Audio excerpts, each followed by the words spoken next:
The president talked about efforts at creating jobs and employment and so on and so forth.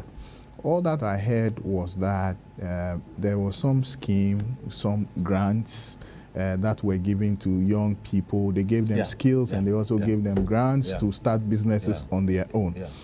But that comes directly against a very, or a rather harsh business environment where even strong businesses are folding up because of, power crisis. Have you been able to account for the successes or failures of these young people who had grants to go and start their own businesses and be self-employed? My friend Asamoah, who initially talked about the colossal impact of the energy on businesses. Some are folding up, and the fact that some have not even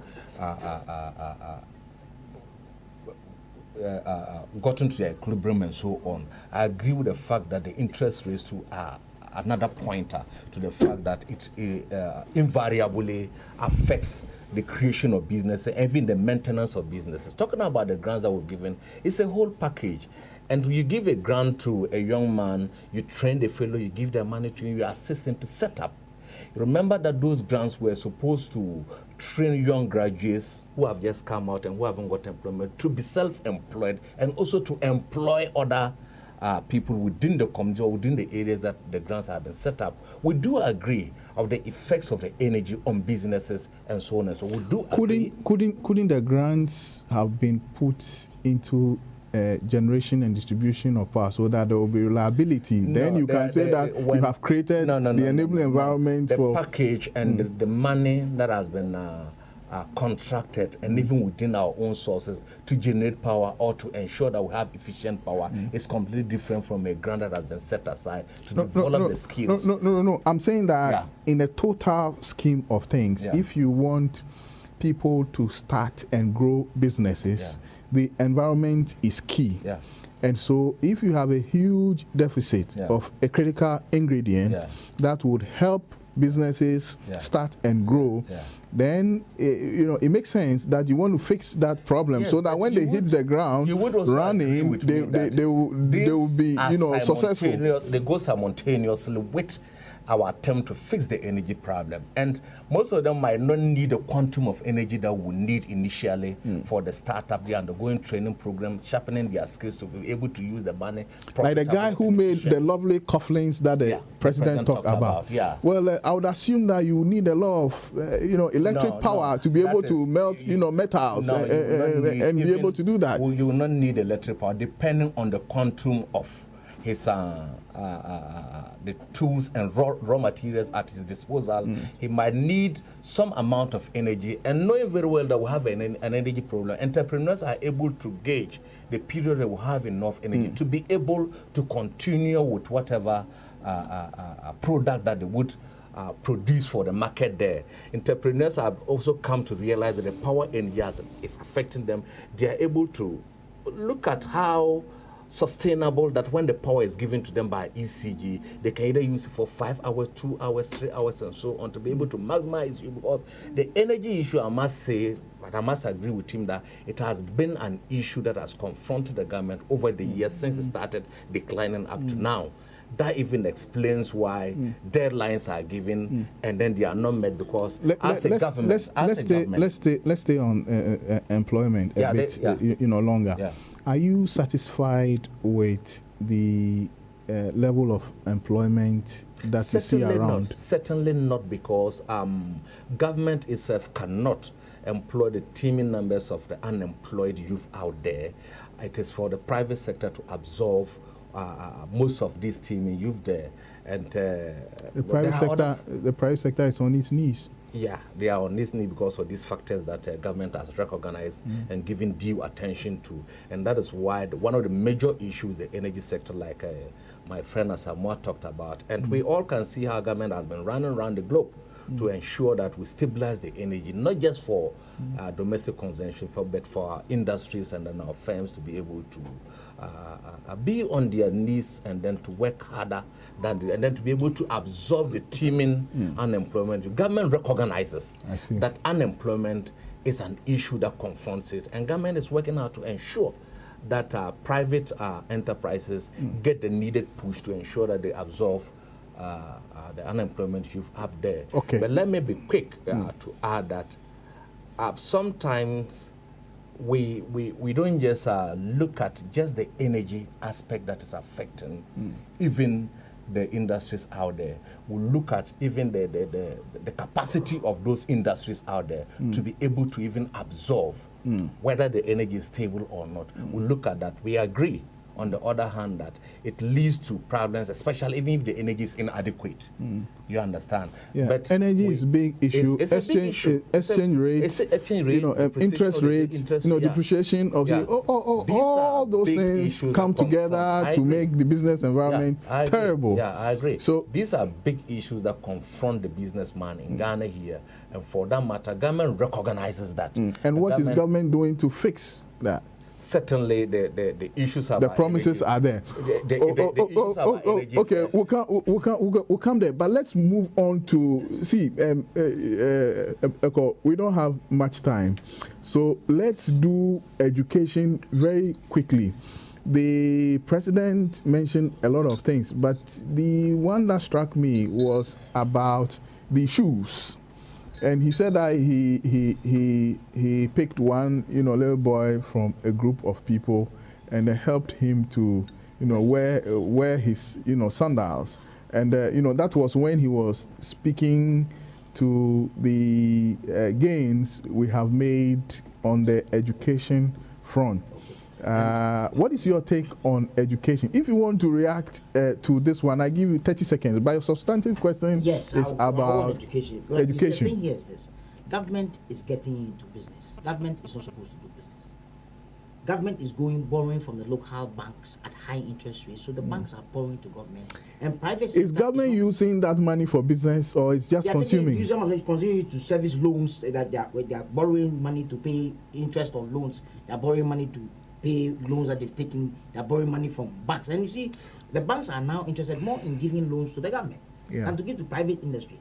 Because seriously speaking, he doesn't have to work. He just has to put the money in, buy the tea, whatever bills, sit back, cross his legs, and expect government to work and give him his money. So the crowd are the same young men and women that they say that they are helping to. I don't expect somebody to go to university and come out again and go and do another training for employment again.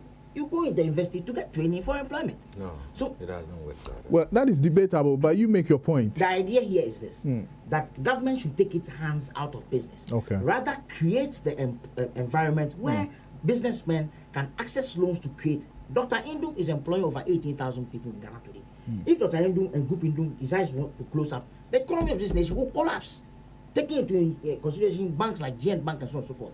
So it takes innovative leadership.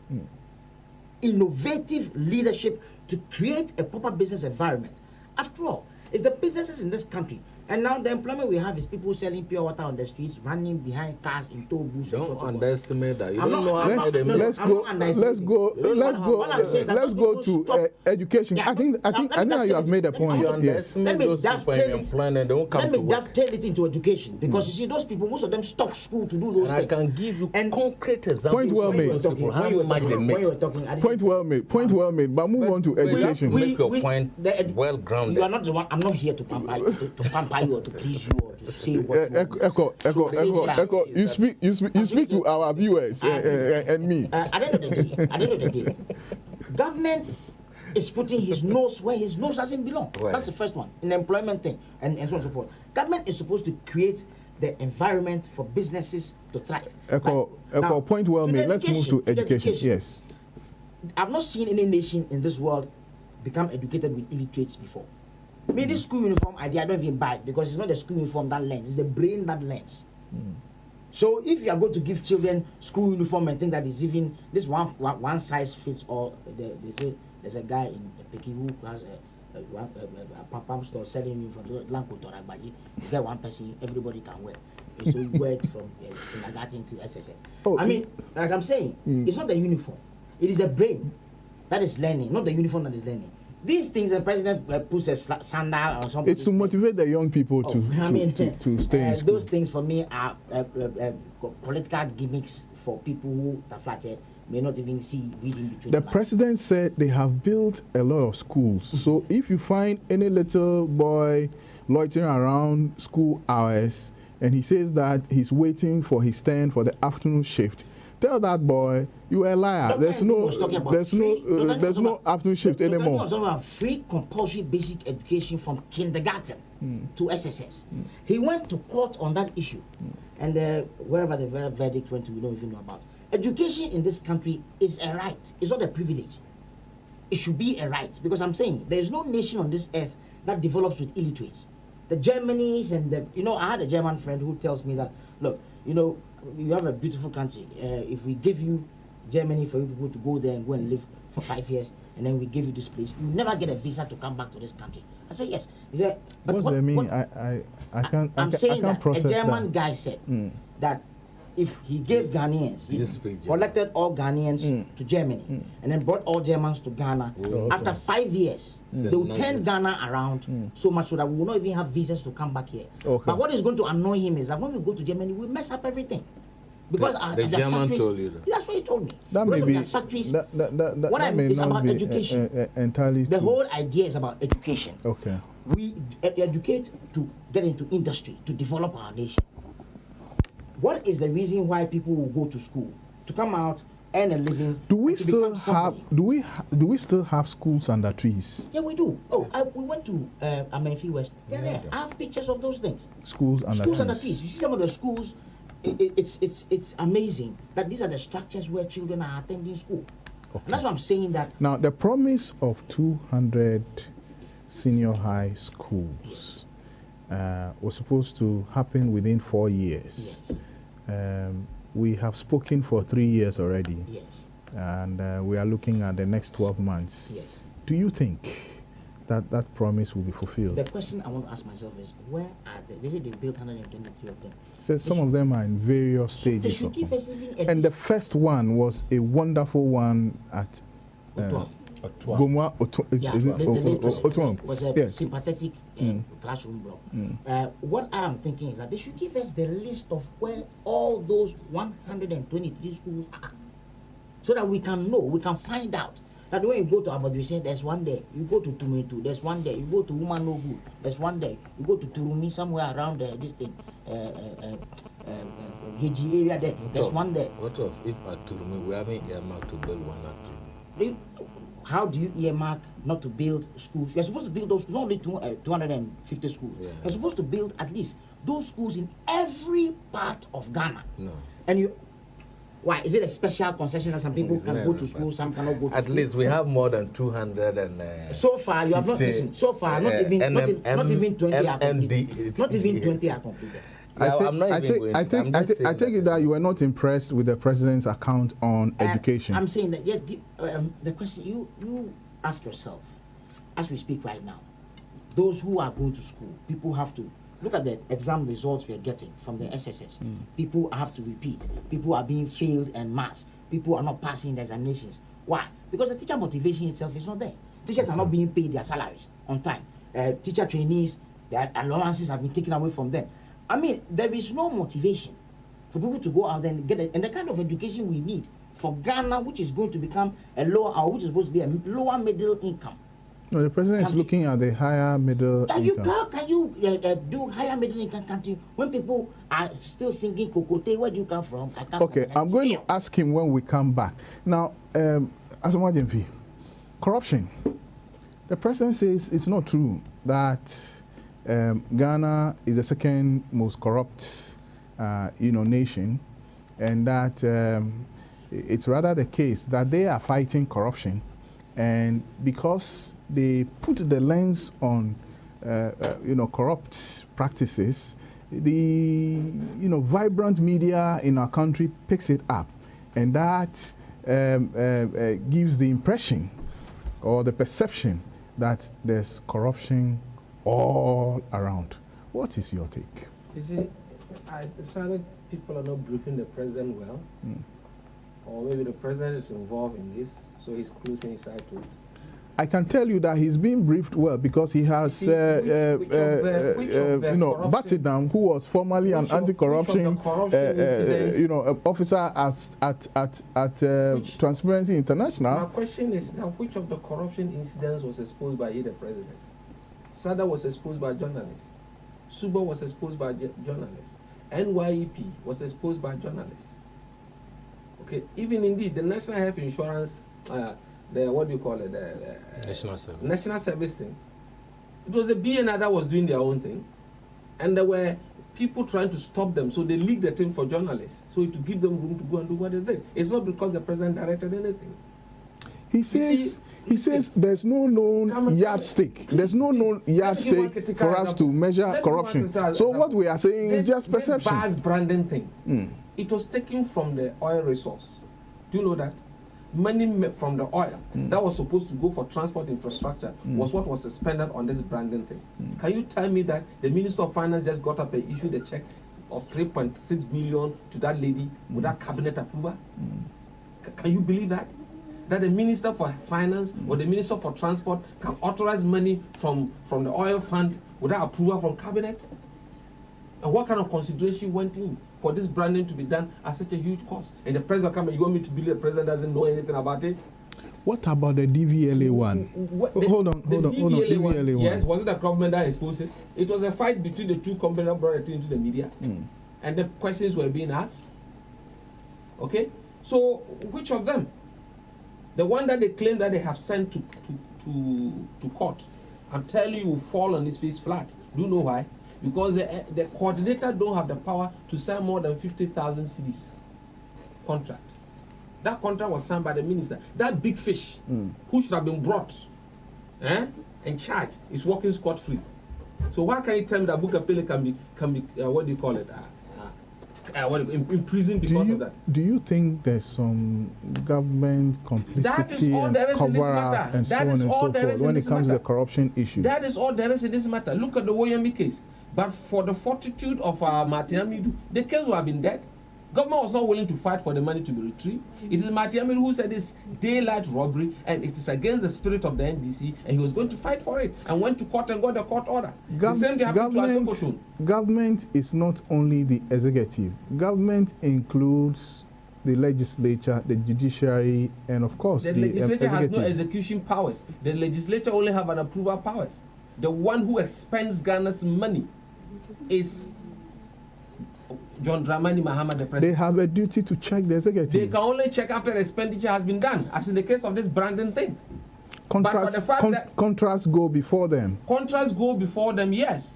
They are supposed to do due diligence and check value for money. They do due diligence, but like the American thing, they ask the minister to go and bring alternatives, and all the alternatives, the power minister told them they had no choice but to allow them to go for the American. Does the executive scratch the back of the legislature so they can have their way? It's not by scratching their back. It's what the executive presents and the questions they ask and the answers that the executive bring that Parliament approves. But clearly, if something is out of order, Parliament should be able to say that this is out of order and throw it out. They can say it, but they cannot deal with the criminals. They cannot deal with it. Look at the case of what do you call it, this Woyome thing. You send Woyome to court, and the very persons, two persons who were involved, who claimed they were misled, were never sent to court to answer any question. And you tell me that you are serious fighting corruption? Look, yes, it is not true that Ghana is the second most corrupt country in Africa. But if you look at the percentage point, 72% of Ghanaians think that corruption has gone up in this country. 72%. It was the second highest That is why the president is asking. President is saying that there is no known yardstick by which we measure this thing. So it's about your perception and my perception. You see, the president is changing. During President Kufuor's time, when the GIA report came, we would drop one step down. What did they say? You were in this country. Did they say President Kufuor was corrupt? Yes. So yeah, but they had a right to say so. Good, so why don't you? And that's why you also have a right to say so. That's why we are saying it. Okay. Now, so, the judicial scandal. Yes. has also brought to the fore the rot in the entire, governance system.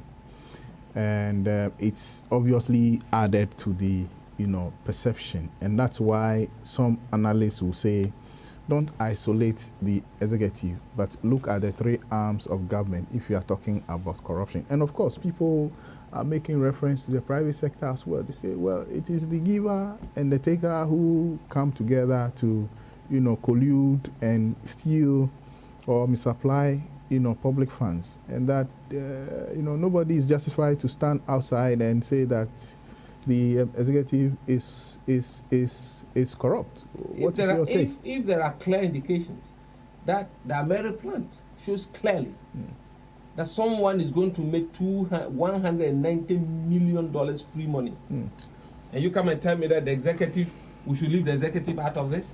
And in any case, when they are doing these opinion polls, they segment it. Last year, they said the Flagstaff House was number one. It came after police. It's the people of Ghana. Okay. So they always segment it. It is the police, the executive, parliament, judiciary. They come in that ranking order.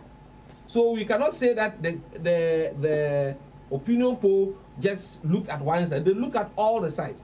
But all we're saying is that 72% of Ghanaians think that corruption is on the rise or has been increasing for the past 12 months. And that, when you put it on rankings, Ghanaians came second after South Africa. That's a fact. Ameri would be a good place to begin when we return from the short break. You are watching Checkpoint, the last edition for the year 2015. Stay with us. We'll be back in a moment.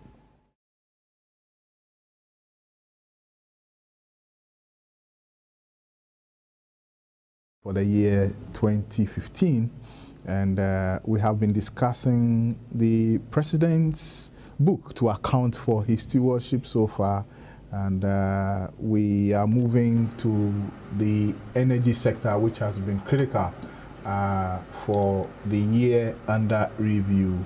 Before we move to the energy sector, I'd like the two panelists, Honorable Timothy Atabuade, who has not had a go at the corruption, and Echo Jones to both have 30 seconds each to share their opinions on the corruption bit. And I'm going to be strict on the time because we are running out of time. Yeah, the time is very important. Yeah, so 30 seconds. Yeah, just 30 seconds. You see, the issue of corruption. If you like, you can tell us what you are doing to fight corruption and realistically. As someone that knows must stand on corruption, just as all of us Ghanaians here must have a very strict stance on corruption. You are not President Mahama. Please, I beg you. You are interrupting. That's part of my 30 seconds. I'm taking note of that. 15 already gone. As someone must acknowledge that the President John Dramani Mahama is doing enough to fight corruption. Corruption issues are not issues that they are like mushrooms that grows overnight. You go and harvest and eat and be satisfied. Or they are like bread that you put yeast there, the following day you go and roast it. Corruption issues are systematic, especially when they are institutionalized. And there's organized corruption. What we do is that you must get to the root of the matter and ensure that it is uprooted with all the chemotherapy that it needs to be uprooted. Second, the issue is that he's talking about the BNI doing its own thing in terms of the national service issue. Does the BNI work in isolation? It's an institution. Even the criminal department of the police can also investigate corruption. Yoko can investigate. Shira can investigate. The issue of JIDA, it was a ministerial committee that went into the investigation of the matter. After Manasseh Azure's report, add that one. After Manasseh Azure, we were in government. We were in government. We did the investigations. We could have covered it. We did not cover. You couldn't. You could have. Please, allow me. We were in this country. Please, we were in this country when corruption by the Kufuor said that he will not investigate issues of corruption because it will destroy his government. And that corruption was as old as other. I don't want us to repeat this because we are moving forward. Whether it was exposed by Anas or not, the issue was not covered. We had worked on the issue has been sent to court. Members of an MP, a city MP, is being prosecuted. You cannot expect the president. Are we going to get the money back? You cannot. You know that we are retrieving some monies. Because you don't have time. We are retrieving some monies. If we were to deal with corruption, we would have dealt with it fully. But let me tell us, Samoja, when we did the investigations, we realized that during your time, what you used the digital money for, you shredded all the documents. We couldn't see any document on the money. They shredded the documents when we were going out. To talk about the national service issue, when the BNI did it, who authorized the BNI to do investigations? Who did authorize the BNI? So the current matter involving the 3.6, the current issue involved the 3.6 for the rebranding of the bus. When the issue came up, I commended the minority for what they did, for the scrutiny they did and brought the issue up. I commended the minority leader, and I even said, look, I was happy that the president, through the chief of staff, had ordered the attorney general to reappraise what went wrong, re-examine the issue, and bring out the facts for further discussion and digest. Shouldn't we have mechanisms that detect these things by now? Why should we? We only trace them even after most of these issues that Samoja Mfi is talking plenty here about, these are Auditor General reports. The Woyomi issue, for instance, is an Auditor General report. I'm saying that, now I'm coming to the issue of the solution. If we have a national plan to fight corruption, that is why the president has often called the president has been all of us over and over again that there's something called all of us must be vigilant to ensure that when people within authority are corrupting, we should be able to identify and blow the whistle. Okay, that will be okay for now. Even government, look at the NACAP recently. The government went and addressed on the issue of fighting corruption by Chirac, and a whole lot of policies government are put in place. And the issues of corruption, we must must show. You are talking about Manasseh Azuri. If Manasseh hadn't come out, we would have started investigating. Your time is expired. That's 4 minutes. That is at your era, when corruption came, you said that you investigate. That's from you said you will investigate because you will not investigate because it will destroy your government.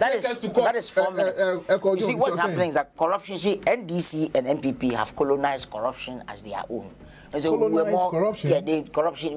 We chop more than you. We stole more than you. You stole more than us. We are not looking for people who can tell us. The equalization. You are better criminals than we are, and you are much more dangerous thieves than we are.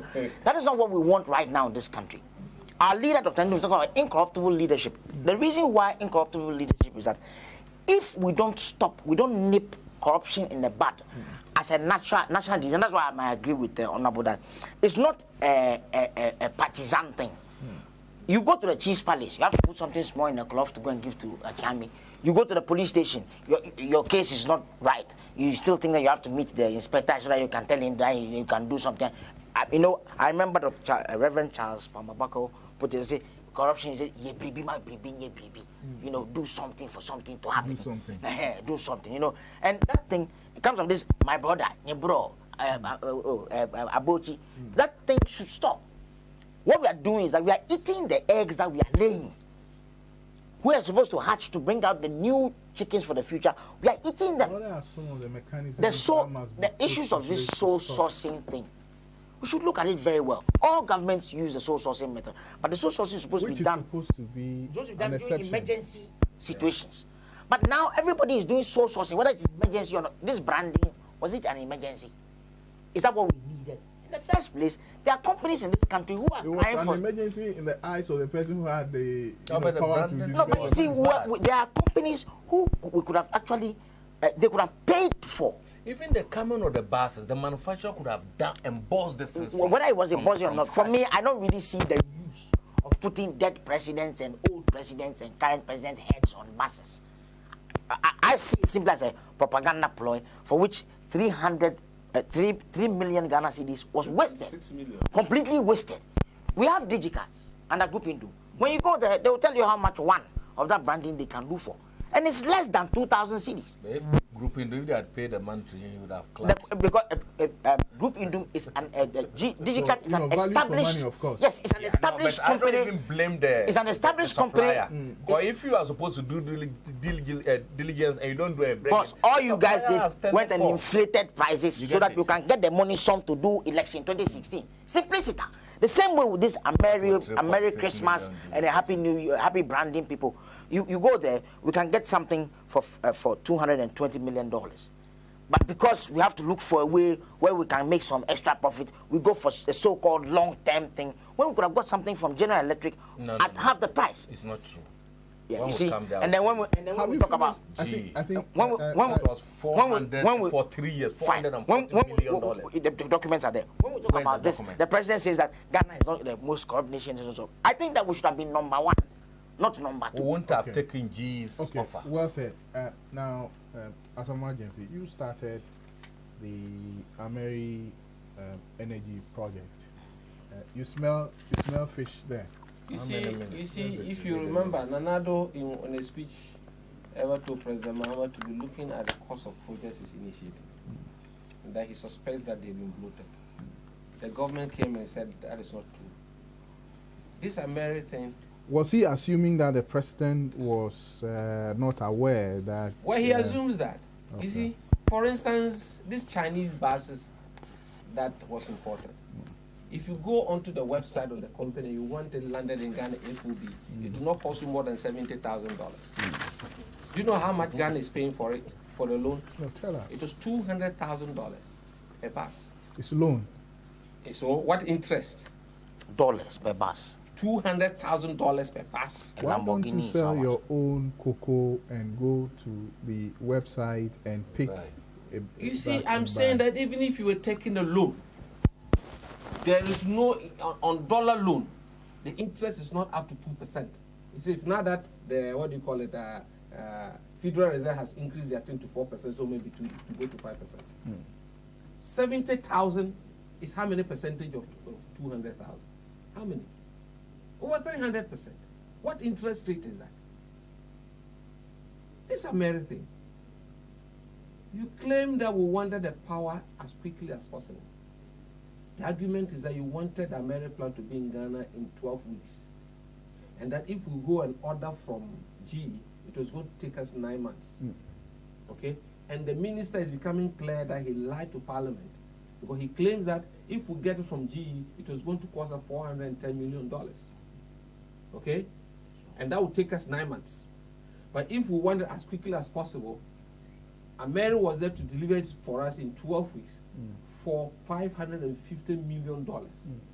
Plus an operations and maintenance cost of $60 million a year for 5 years. Okay? From the supplier.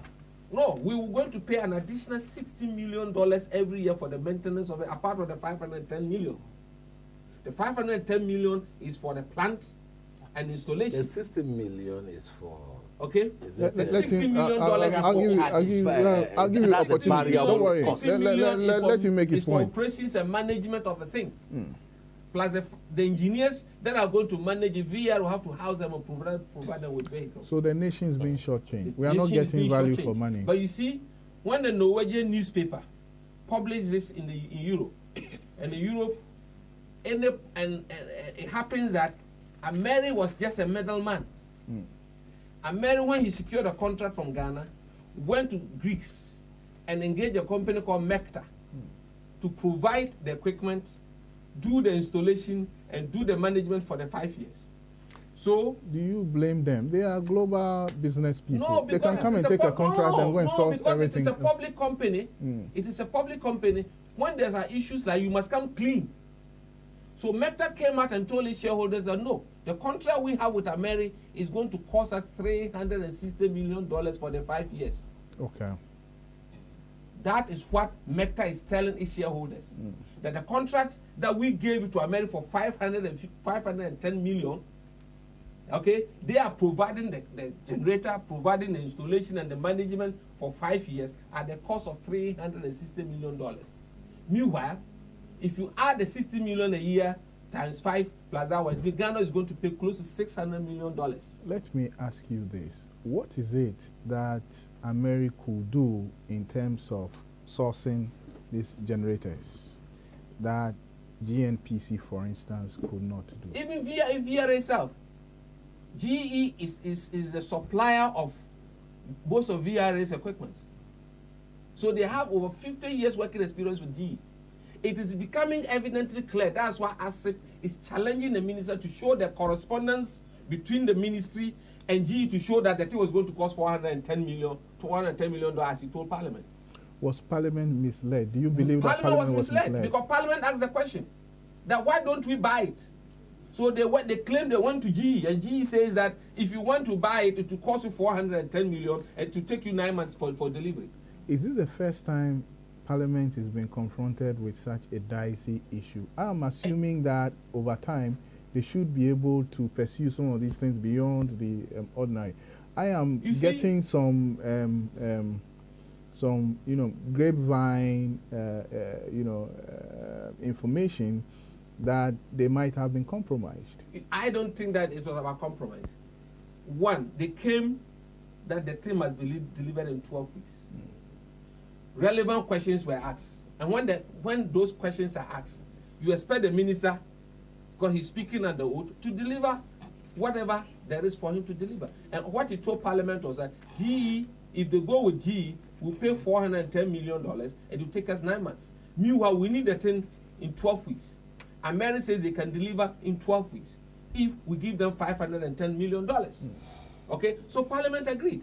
But now it is becoming abundantly clear that the minister never consulted GE, because it has been the challenge has been thrown to him to bring the correspondence between his ministry and GE, claiming that if they have done that, it will cost us $410 million. So what is your suspicion? Where is the My gap? suspicion is that's why I was telling you of the difference between $1.2 billion constructing 1,440 kilometers and $1.9 billion constructing 740 kilometers of roads. It is the padding of figures. So someone is laughing all the way to the bank. Absolutely. America is going to make over $190 million into their pockets, because the major contractor who is delivering the thing has told the whole world that it is going to cost him $360 million. And in the world of contracting, your profit margin should not exceed 25% of the total cost. That is your view. Some people would get away with 100%, so long as they can get it. Why not? If you allow yourself. Yes, of course. So you cannot. I'm saying that under fairness and looking at the fact that this is a country that is struggling, and that the people who we have entrusted our monies and fortunes into manage. So your leaders should know that. Are recklessly. Your leaders should know that. Which leaders should know that? Your leaders, the power minister and so on and so forth should know that if somebody is rendering a service to you, they should be looking at around 25% interest and not 100% interest. There should be value for money. Okay. But unfortunately, they are spending our money carelessly in abundance. That's why I challenged him that in the book, the green book that he's published, he should have put the values there. The values there for us to really know whether he's that will be okay for now. Now, Honorable Atabwadi, yeah, you have been in the House of Parliament before. You have served on committees. For me, when I begin to connect the dots, I think that there could have been some effort to have Parliament quickly pass this thing. After all, agreement is agreement, contract is contract, and once they get to that stage, somebody will be laughing all the way to the bank. What do you know about this Ameri contract and all the issues that are being raised? They are clearly very, very, very pertinent and relevant questions that seem to have escaped MPs. Yeah, I'm tempted to look at the issues and then look at what my friend Asamoah. Please focus on the issue. Yeah, so that we can benefit from. Time. Yes. The issue is that one, the the document for the purchase of the 10 turbines from Ameri was laid in Parliament on 13th March. No, 3rd March. And then it was there in Parliament for 18 days, which was enough for members of the opposition or members of the Energy Committee to have gone and do due diligence. You could Google, you could do anything. These days, it is easy to get information and the right issues are done. And then the value for money issue is brought. Once the paper was laid in Parliament, then it was there for the past 18 days in Parliament. It was incumbent on the opposition, led at the minority leader, the minority spokesperson on energy, in this case is KT Amon. But what we heard was that KT Amon, when the due day came, he went and then seconded the motion and allowed the issues to pass. Is it true that when ministries, departments, and agencies have contracts before Parliament, they must look after members of the relevant committee well, so that they would also look after them? Is it true? I don't understand your question. Don't push No. Simply, let me just put it in. Yeah. I'm saying that it's been alleged that members of Parliament, members of Parliament, need to be, looked after before they look after the business of Ghana. No, we are already looked after, because when we are paid our monies, when we go for committee sittings, we are paid allowance. What looked after again do we need? The issue is that it involves directly government dealings, whether private or even the public dealings. And you don't look after. You go to the committee meetings, issues are brought, then you discuss them dispassionately. You are allowed to say anything. Even when the issue is laid there, apart from the sitting allowances that the finance people in Parliament pay MPs. Do they get other envelopes what we did, as alleged by Urban Bagbin and the rest? No, that wasn't what Bagbin was saying. But at the committee level, we are given what do you call refreshments, and if it involves lunch, if we are sitting over time, we are provided with lunch and so on. Sometimes when we even travel outside Parliament in order to ensure that due diligence is done. When you are coming, you buy your fuel, and sometimes you are giving just 200 Ghana for your fuel. Now, those allegations are making people more suspicious, because the kind of people you have on the Mines and Energy Committee are not small boys or girls. The government or the Ministry of Energy. Now people are wondering whether these envelope matters are true or not. I don't think that in any case an envelope would have influenced such a very important and would have skipped. Probably. Tell us government position. Government position. Since you would not, because you didn't see any envelope going around, so you tell us government position is that the people of this country needs energy. We have gone globally shopping for energy and to see how best we can have value for money. Like as Jeffrey said, the car power badge is one. The Ameri deal that has raised a lot of public brows is the issue now that we are dealing with, we are confronting with. I think that government's doors are open. Government said that they've not done anything untoward. I've also listened to the energy, the communication consultant from the energy, I think at the bar also, who said that they had nothing to hide. The documents are there. And let me also tell you that once a document is laid on the floor of Parliament, it becomes a public document for everybody to access. I've also looked at the issues, and I knew that it was going to cost, just buying the machine alone would have cost government $220 million. Now, when you put all the other civil works and other issues that comes in, that brought the issue to 550. I don't think that in this civilized world, where everything is done in the open, government would allow America. Are you sure that everything is done in the open? Yes. You can't hide anything again with the issue of internet. Look, government would allow America to take over 120 million, like he's saying, to go away with it free. It hasn't happened. If there are issues with the contract now, but some people are adding the numbers, and that's no, please. So you think they are wrong? We need to do our part. We don't take what the public is doing and think that it is the true hook, line, and sinker. But you have said that the document is a public document, so it takes anybody who has know-how in that industry to put the numbers together and strike the balance and come to a conclusion. It has detail. It's just like you go and buy an engine to fix your car. That engine, when it comes, you have to buy multifaceted other parts from other areas to fix it so that it becomes a complete car to move away. You find nothing wrong with Ameri? I found now, thank you so much. Unless anything untoward is uncovered, okay. I've heard the opposition say that they want to file a motion to reverse it for proper scrutiny. I have run out of time. Corruption comes out, we'll discuss them. But as it is now, I have not found anything wrong with the Ameri deal. Thank you very much. Echo Jones. GE can get us a plant for a unit of the plant for 22 million, which means 220 million. We can get a 10 turbines working. You can't get that now. And but you just said that. No, I said that the engine, the turbine, one turbine is $210 million from GE. So the one unit. One unit. But that's $22 million. Yes. One was to build, own and operate and transfer. No, but the American one was to get, the G one was to give us on rental basis. It wasn't on rental. It was supposed to be outright sale. It wasn't outright sale. It's on rental. Why do you talk about? Okay. Let him. Parliament asked for outright purchase. Yes. And that is what they brought. Why you don't confuse him? Why you? Can you allow me to speak? You spoke for a long time. Let me and then you can have an intervention. Gentlemen,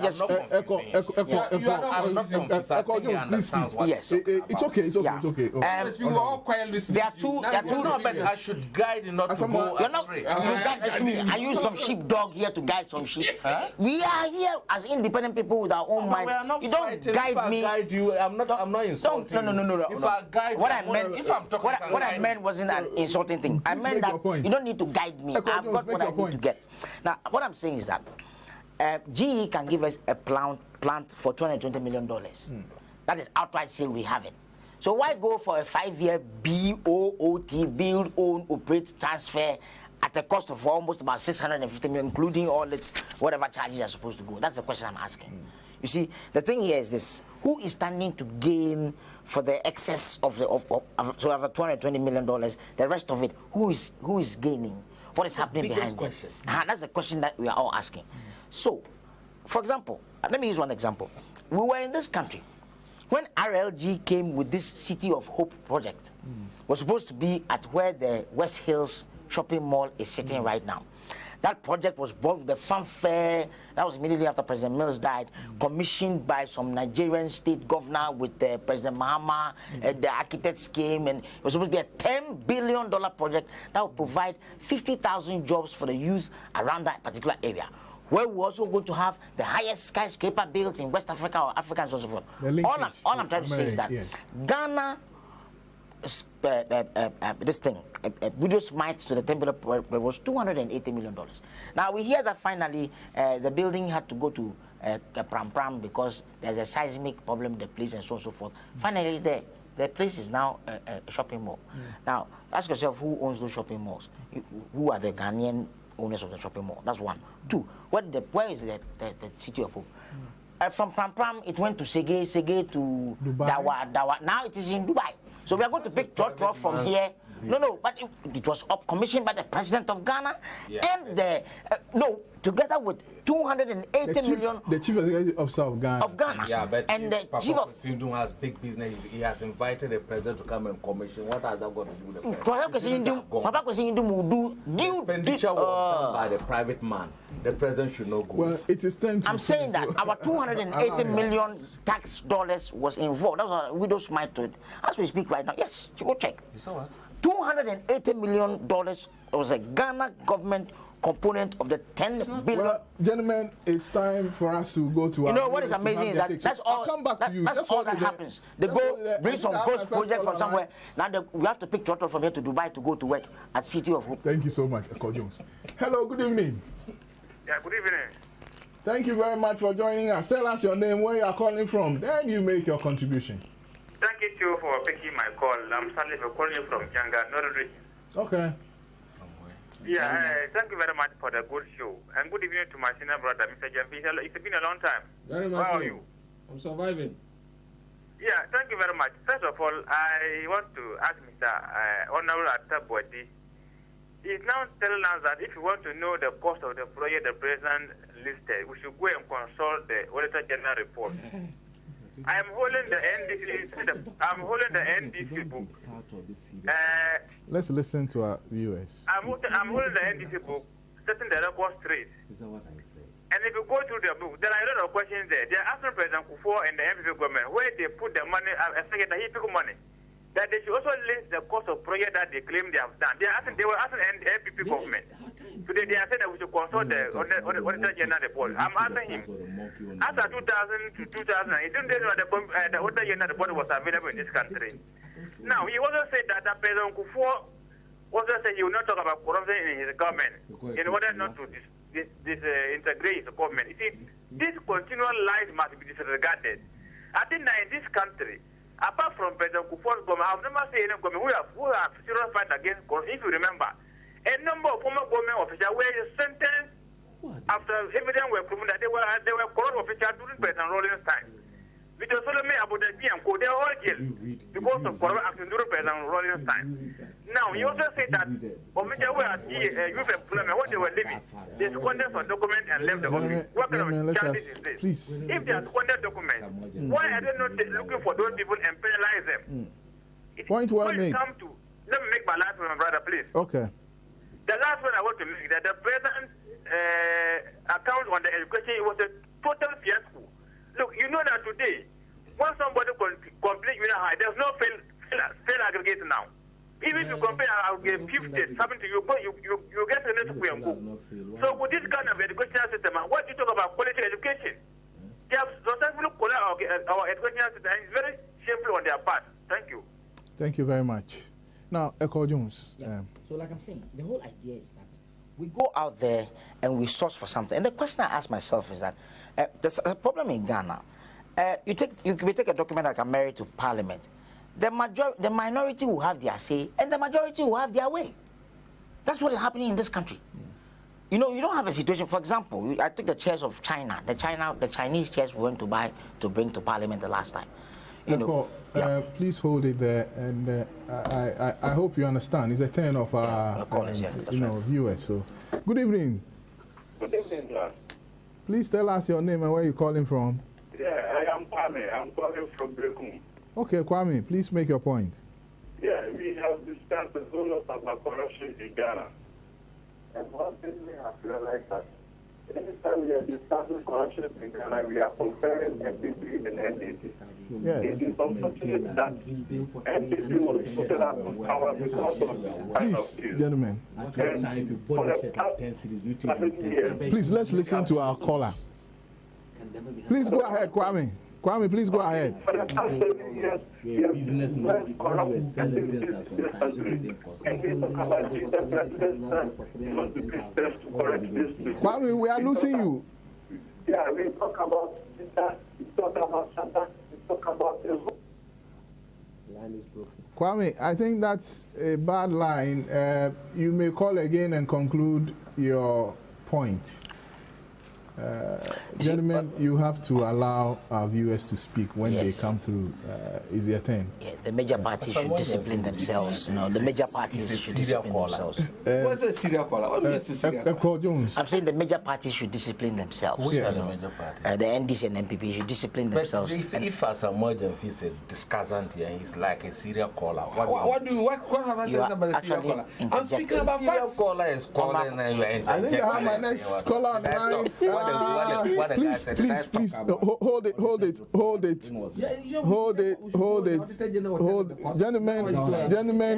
Gentlemen, please hold it. It's the turn of our viewers. Good evening. Yeah, good evening. Is this Kwame? Yeah, this is Ahmed Bello calling from Upper West region. Okay, please make your point. Yeah, I would first of all like to thank your panelists for the good work that they are doing for us. But one simple thing I would like to make clear to the MPP panelists there is that President Mahama coming out with a document to Ghanaians does not necessarily mean that he is totally giving everything that he has done for his first 4 years in government. But what he wants us to know is that this is the contract that he has had with the people of Ghana before he was voted into power. And this is what he has been able to do.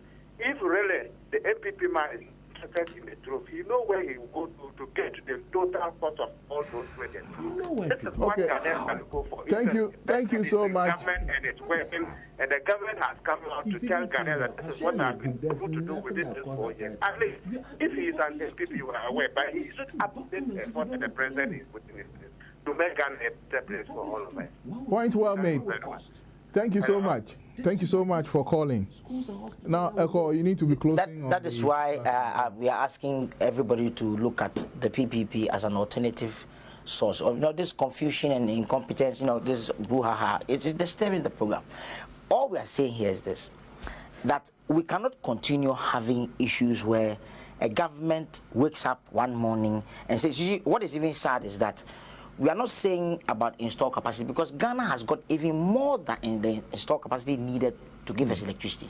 What we are talking here about... Are you hopeful that the doomsaw would end? It was supposed to end in December. We are still in December. As we speak, it's now doom. The saw nowadays is quite very little. It has a very large doom. As I was coming, you realize that by 5 o'clock, the whole of our car is gone down. Industry is suffering. People who are working small scale are suffering. I think I have a caller online. Hold on. Good evening. Yeah, this is Arthur. I'm calling from Akoba. Say again. Yeah, I want what I'm saying is the city. Hello. Hello. I didn't get your name. Hello. We are having difficulty with the lines. Are you hopeful? One sentence. I cannot be hopeful. Okay. I can't be hopeful. Seriously, for what is happening. Okay, the caller is online. Hello, good evening. Yes, this is Monica Consi Navongo. Okay, Monica, how are you? I'm doing good. All right. Please. Good evening to your panelists. My contribution is that I would like to commend His Excellency the President, the first gentleman of the land, for doing a marvelous job for the nation, and to say kudos to Honorable Chairman Saboso, who acknowledged the fact that the President has done marvelously well. Thank you very much, and have a happy night. Thank you very much. Is that not wasted money? Okay, now, so we are not hopeful. Even though people are commending, there is no hope for this country. I mean, the way things are going. The lady is not being fair to the honorable minority leader. He said, President Mahama has done something at a huge cost to Ghanaians. Okay, so she completed. Okay, you have issue with Monica's. Yes. Okay, now the question. Thank you very much for drawing our attention. Do I have call online? Hello. Hi. Good evening. Okay now. Evening. Please tell us your name and where you are calling from. This is Yahya calling from Bolga. Yeah. Make your point. I want to contribute to the program. Okay, go ahead.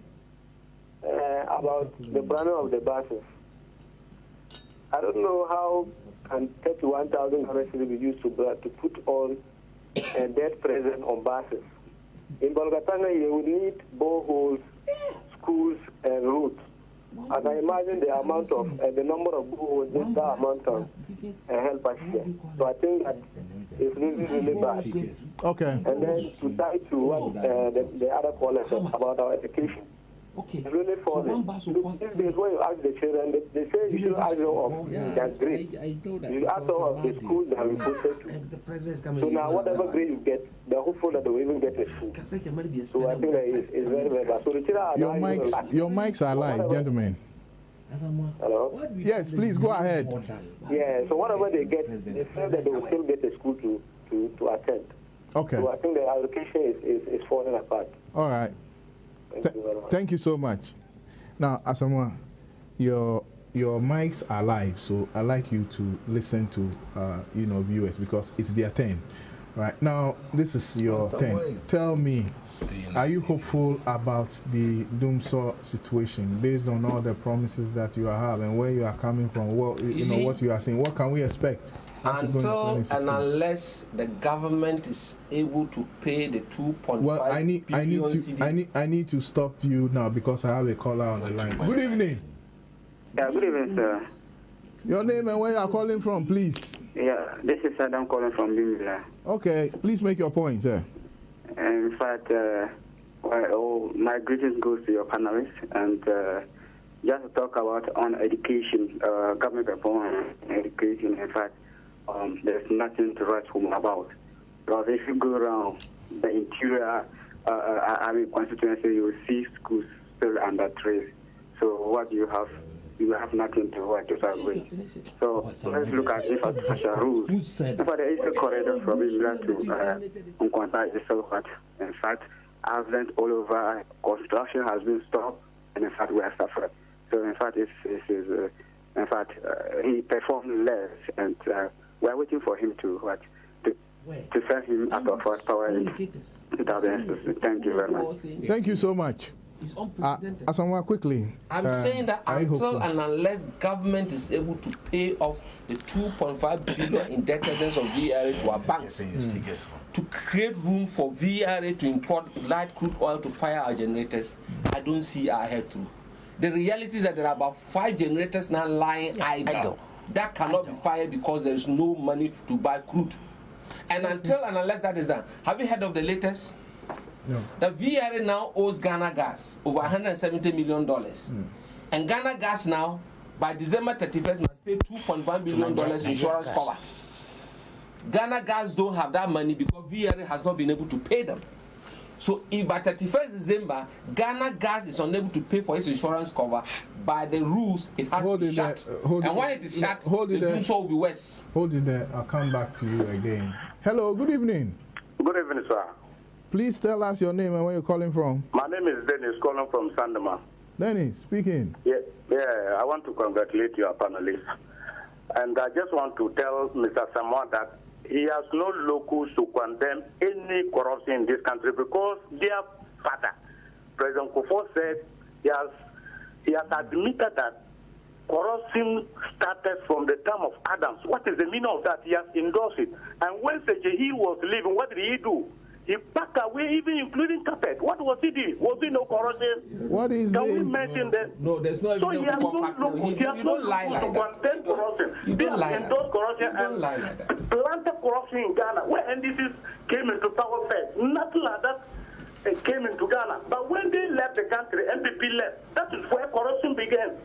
So he has no locus to even talk about corruption. He has no locus at all. Thank you very much. Your point is well made. Thank you so much. Let me tell him that Kufuor never took any carpet anywhere. Okay. The reality is that all the anti-corruption measures, the Financial Administrative Act, the Procurement Act, these were all measures that were put in place by under President Kufuor to check corruption.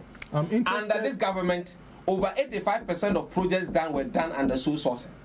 Under Kufuor, it was the reverse. So you cannot come and tell me that Kufuor's government has been more corrupt. But should we close the sole sourcing window? How do you close it? Because it's meant for emergency works. Okay, so it is a clause in there. Should we prosecute people who facilitate the use of the window? I think that we need to tighten the laws a bit, because you see, if a minister violates the Procurement Act, what criminal charges comes is used on him? None. Causing financial loss to the state. Good evening. Hello. Good evening. Good evening. Please tell us your name and where you are calling from.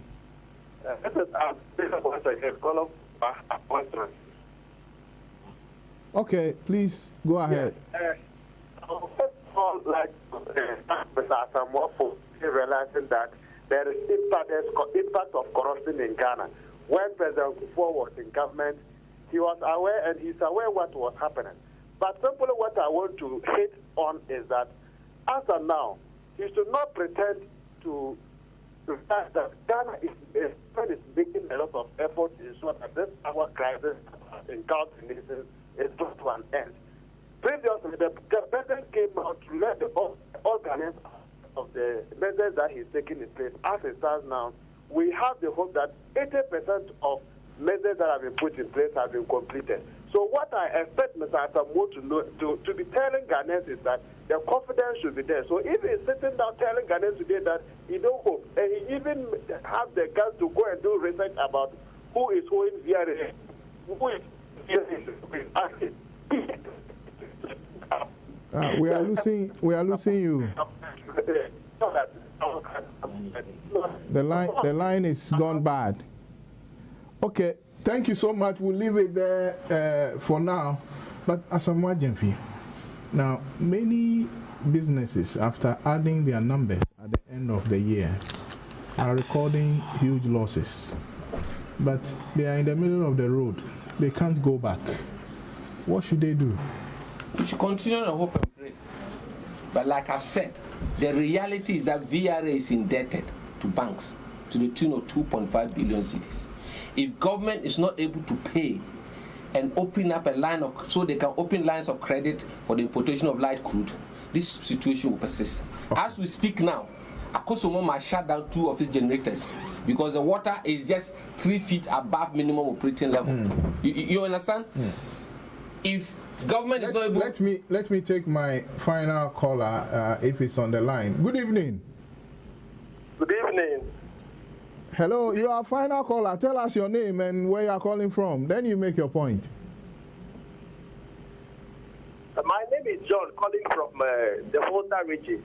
Okay, where precisely in the Volta region? We'd like to know. In Ketinos. Okay, make your point, please. In fact, this NDC government is touching us too much. We can't see where they are taking us to. So, corruption, unemployment, whatsoever. So I'm surprised that the NDC man on your panel there is all this. Volta region, I can assure them that 100% that they promise Ghanaians that they will give NDC. They can't see it. We are tired of them. Okay, John, point well made. Thank you very much. Now, Honorable Timothy. Yeah. Look, if you check all the small businesses, even the large ones, they've had a very difficult year. And they are praying and hoping that the power minister's promise will come true. But it appears that the power minister is engaging in semantics now. He says there's a difference between regular outage and, doing so. And he was challenging some people to, interpret in the local language what, Dumso really is. But that is on the lighter side. Many businesses, if you want to use the local parlance, are hot. They are faced with the stark reality of either shutting down or shutting down will not only cut their losses. It would mean that all the investment is gone to waste. What are we going to do? Yeah, I think that it is not a hidden issue that the energy issue has caused a lot of businesses in this. I think this point was well made at the beginning of the discussion, and the fact that government is also putting in its effort, and government has been open about the shortages of of the energy that is affecting the businesses and so on. Time and again, the president has expressed worry, the energy minister and so on. That even led to the time that the energy minister gave that by December we should have come over the energy issue, and that the Dumso issue would completely stop next year, but that it would by December the Dumso would stop. But we are not out of the woods yet until we get to the net production of energy and so on. But businessmen must have money. But you know the interesting thing in this country, as businessmen are suffering, even public institutions, they buy fuel at an exorbitant price to run their generators and so on. Yet when we want to charge people economically for using the national grid, that will be far lesser than even what they buy privately. they are not prepared to pay for it. Now we must choose. Allow me to make the point. We must choose between. They have issues with the faithfulness of what, we must not what you choose say. Because hold it there. Let me get this one out of the way. Yeah. Consumers have been compelled to swallow price hikes, against the promise that services will improve. It turns out that they never get improved. So my issue they'll fight what I'm talking about is not even now. I'm even looking at our energy regime vis-a-vis the payment as against the consumption of energy in this country from both private businessmen and even government and individuals. When we are asked to pay economic prices to ensure the sustainability of the production of energy. What is the guarantee that when they pay the realistic prices, if you allow me to make, I'll come waste? there. I'm even looking at even the history of payment, even as we said now, even in the face of doom so. People are, even when there are increments to pay tariffs, people want to back down because of the fact that they might not meet their demand. Is that not it? Yes. Even when the demand is met, we are not prepared to even pay. We want to consume and then even steal some of the energy and do business and both country. Have we met demands ever? I think previously demand has been met. When? What period previously is this? Demand has been met. Even look at the Tangana. Since the construction of the Akusumbo, that we had excess energy that we I'm talking about recent years. Oh, the recent years, since definitely not. Definitely the recent year we haven't made the demand because when we took over the consumption of energy, we have about 10% demand for energy every year. Then your argument may not stand. No, it stands because even now, it stands because when you look at the cost of energy to the private sector, when they want to run private generators, it runs into thousands of Ghana. It's a crisis situation. It's a crisis situation. When even the national grid is giving them and they're supposed to pay a little higher, they complain. So now the issue is this, if you would allow me to make my point without the interruption, I think it's industries are going through crisis. No, I just need to put a question to you. No, I'm not, just don't look at the crisis now. Even while we get out of the energy crisis and we are giving them full energy, would they be prepared to pay the full cost? Why not? Of it? Because it has happened before in this country. You said the service, the money, you didn't improve the service. Please, it's not about now the service improvement. I'm even looking at even now when there is tariff increase. So you want us to pay the realistic rates? I want to look. Well said. No, but you haven't allowed me. No, but too much time. You have been giving too much time. No. And then you got too much time. Please, you don't come. Please, Joe. As Samuel Jemfi talks about corruption, your president set up the Office of Accountability. Not even one corrupt issue was investigated. Because there was none. There was none. There was none. A lot of corruption. If there is, take us to court. You are in power now. Take us to court. Secondly, you went to 750 million euro bond to improve upon the energy sector in this country. You want them, but prepaid and use the other man to pay salaries and share the money. Just yesterday, your finance minister, you were talking about. You were talking about. Let me tell you, you were talking about your book that you are tied cost to. Yes. Let me end on this. We are tied cost to. You went and snapped monkeys. How much did the monkey cost? You went and bought that Santini's hand. How much did that Santini's hand cost in your dream? My turn. We are talking about promoting. We are talking about promoting what? Tourism. Gentlemen. They live with human beings. Gentlemen. Gentlemen. How much was the cost of that Santini's hand you bought?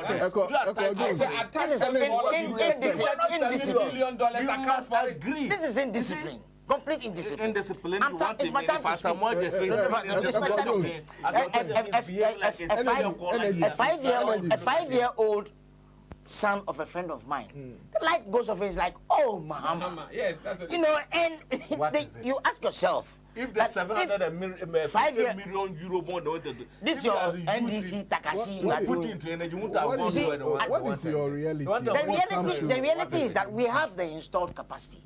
It's only that money that is supposed to be meant to use to get us the fuel for the installed capacity is being chopped into other priorities that are not necessary. You go for elections and people are paying people to vote for them for mediocrity and this kind of exercise. Seriously speaking, if we do not tackle the energy crisis, within the next 6 months, because as for this, their December deadline is another promise Kofi Dubai production.